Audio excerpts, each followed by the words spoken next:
ni dating Pangulong Rodrigo Duterte ang kinaroroonan ni Pastor Apollo Kibuloy.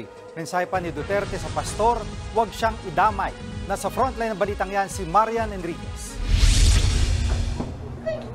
Nasa Davao City pa rin daw si Pastor Apollo Kibuloy. Ayon yan sa kanyang malapit na kaibigang si dating Pangulong Rodrigo Duterte. Sabi ni Digong, posibleng nagtatago si Kibuloy sa Tamayong Prayer Garden o sa Kingdom of Jesus Christ compound na parehong nasa Davao City.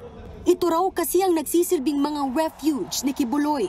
He is comfortable in his Tamayong sanctuary or itong Kingdom compound niya dyan sa airport banda. Nakapunta na siya ng Manila o saan na lugar, wala akong alam kung may mga bahay siya doon. And I must profess my ignorance. Pinaghahanap ngayon si Kibuloy dahil sa mga kasong child abuse at sexual abuse mula sa Davao City Regional Trial Court Branch 12. May bukod pa siyang warrant of arrest mula naman sa Pasig RTC Branch 159 para sa kasong human trafficking.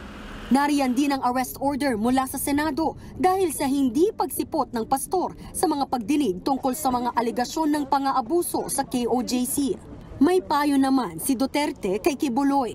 As a lawyer, I would say that you can go to court and fix your case and post a bail bond. But if you do not think that you will get the fair deal with this administration, huwag kang lumabas dyan sa Tamayong.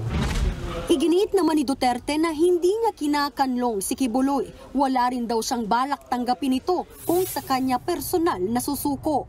Hindi ko siya tatanggapin.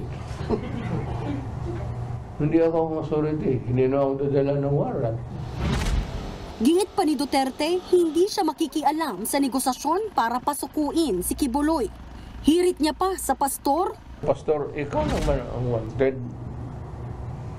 Huwag mo akong damahin dito. Nagbabalita mula sa Frontline, Marian Enriquez, News 5. Mga kapatid, Lucy Cruz Valdez po, maging maalam at may pakialam sa mga napapanahong balita sa bansa.